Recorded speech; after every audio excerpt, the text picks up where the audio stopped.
Hello दोस्तों, नमस्कार। आज हम आप लोगों को फिर से 15 मई की अपडेट दे रहे हैं, जिसमें आप लोग देख सकते हैं कि ये केदारनाथ के ठीक नीचे गौरीकुंड का एरिया है, जहाँ पर भक्तगण अपने स्थान से आकर के स्नान करते हैं और सुबह 4 से 6 बजे के बीच यहाँ पर स्नान करने के बाद केदारनाथ यात्रा की ओर रवाना होते हैं। जिसमें आप लोग देख सकते हैं कि इस प्रकार से भक्तगण यहाँ पर आकर के स्नान करते हैं और फिर केदारनाथ यात्रा यहाँ से शुरू होती है। तो आप लोग भी अवश्य केदारनाथ यात्रा पर आएँ। और अब आप लोगों को केदारनाथ मार्ग की अपडेट दे रहे हैं कि जिसमें आप लोग देख सकते हैं कि ये भैरव ग्लेशियर के ठीक पास में है, जहाँ पर आप देख सकते हैं करीब 10 से 12 फीट बर्फ़ का जो ग्लेशियर है वो बाईं साइड में है। और आप देख सकते हैं किस प्रकार से यहाँ पर यात्रीगण बर्फ़ के साथ खेलते हैं, क्योंकि उनको बर्फ़ देखने में काफ़ी मज़ा आता है। रास्ते में कोहरा बादल छाए रहते हैं, बारिश हल्की-फुल्की होती रहती है।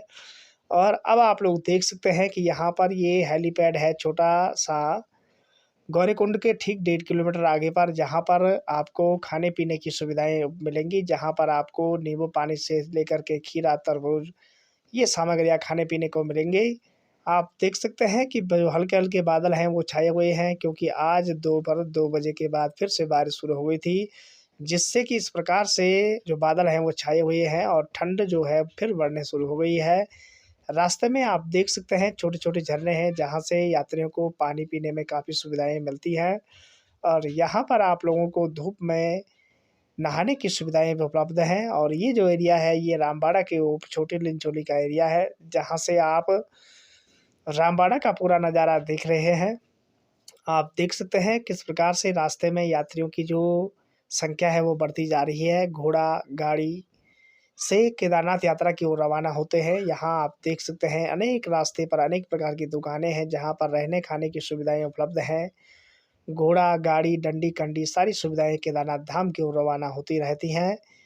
तो आप लोग भी यदि केदारनाथ यात्रा पर आ रहे हो तो आप लोग भी अवश्य आएँ, क्योंकि मई जून का समय केदारनाथ यात्रा के लिए सबसे बेस्ट होता है। इस समय यहाँ का जो मौसम है वो काफ़ी लाजवाब होता है, ना ज़्यादा गर्मी ना ज़्यादा ठंडे। और यहाँ जो नज़ारा है वो प्रकृति का नज़ारा है, जहाँ देखने में काफ़ी सुकून प्राप्त होता है। तो आप लोगों से अनुरोध है केदारनाथ यात्रा पर ज़रूर से आएँ।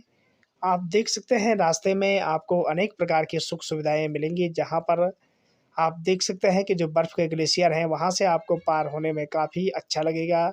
और जब आपको सामने पर बर्फ़ 10 से 12 फीट बर्फ़ का पहाड़ दिखाई देगा, तो उसको देख कर के आप लोगों को काफ़ी सुकून प्राप्त होगा। क्योंकि कुछ लोगों को बर्फ़ देखने में काफ़ी मज़ा आता है, तो आप लोगों से अनुरोध है केदारनाथ यात्रा पर आएँ और बर्फ़ का लुत्फ़ उठाएँ और केदारनाथ यात्रा का दीदार करें। अब आपको केदारनाथ यात्रा के आगे ठीक बड़ी लिंचोली के आगे का मार्ग दिखाते हैं, जहाँ से केदारनाथ यात्रा की ओर जाते हैं। आप देख सकते हैं यहाँ पर अनेक प्रकार की स्थितियाँ बनी थी, 2013 में यहीं से भूस्खलन हुआ था। और ये मुख्य पड़ाव है केदारनाथ का, जहाँ पर डंडी कंडी को यहाँ पर छोड़ा जाता है। और इससे आगे बाबा केदारनाथ का मंदिर सामने पर विराजमान है, जहाँ से यात्रियों को पैदल चल कर के बाबा के मंदिर में जाना पड़ता है और दर्शन करके पुनः वापस लौट करके अपने गंतव्य की ओर आना पड़ता है। यहाँ पर जो छोटे-छोटे कैंप लगे हुए हैं, छोटे-छोटे टेंट लगे हुए हैं, यहाँ पर रहने खाने की उचित व्यवस्थाएँ हैं, जहाँ पर आप महँगे से महँगे और छोटे से छोटे दाम पे यहाँ रह सकते हो। जहाँ पर आपके लिए सारी सुख सुविधाएँ उपलब्ध हैं। यहाँ पर छोटे-छोटे पानी के कुंड भी और पानी के तालाब भी विराजमान हैं। और ये देख सकते हैं आप, इस प्रकार से हेली सेवा के द्वारा भी आप केदारनाथ यात्रा पर आ सकते हो। इसके लिए आपको पहले से बुकिंग करनी पड़ती है, उसके बाद ही यात्रा चालू होती है। और इस प्रकार से केदारनाथ यात्रा जो है वो सुचारू होती है, जहाँ पर हेलीकॉप्टर के ज़रिए यात्रीगण आते रहते हैं और फिर इस प्रकार से केदारनाथ यात्रा की ओर आगे बढ़ते जाते हैं। तो इस प्रकार के जो नज़ारे हैं वो केदारनाथ यात्रा पर आप लोगों को देखने को मिलेंगे। तो इस प्रकार का जो नज़ारा है वो सिर्फ़ केदारनाथ में देखने को मिलेगा। तो आप लोगों से अनुरोध है आप अवश्य ही केदारनाथ यात्रा पर आएँ। और आगे का जो नज़ारा है वो भी हम आप लोगों को दिखाते हैं। ये देख सकते हैं रास्ते में किस प्रकार से घोड़े के ज़रिए यात्रीगण केदारनाथ यात्रा पर आते हैं और फिर केदारनाथ यात्रा को सुचारू करते हैं। ये नज़ारा भू बैकुंठ बद्री धाम का है, जहाँ की अपडेट भी हम आप लोगों को दे रहे हैं। आप लोग देख सकते हैं कि किस प्रकार से बद्रीनाथ धाम में भी यात्रियों की जो संख्या है वो बढ़ती जाती है और सुबह से शाम तक यहाँ लाइन में लगे होते हैं और धीरे धीरे करके एक एक आदमी करके दर्शन करते हैं और उसके पश्चात पुनः अपने गंतव्य की ओर जाते हैं, क्योंकि बद्रीनाथ धाम में पैदल जाना ज़्यादा रुचिकर नहीं है। यहाँ सामने पर सड़क मार्ग है जिससे बद्रीनाथ मंदिर कनेक्ट हो रखा है और यहाँ पर आप लोगों को कोई भी दिक्कत नहीं है। आप सीधे आ सकते हैं, दर्शन कर सकते हैं और उसके पश्चात अपने घर की ओर जा सकते हो, क्योंकि यहाँ सारी सुविधाएं उपलब्ध हैं। बद्रीनाथ में ज़्यादा पैदल जाना यहाँ माना नहीं जाता है। और केदारनाथ में आपको पता है कि 23 से 24 किलोमीटर की चढ़ाई है, जहाँ पर आप पैदल, डंडी, कंडी, घोड़े या हेलीकॉप्टर के जरिए केदारनाथ यात्रा पर आ सकते हो।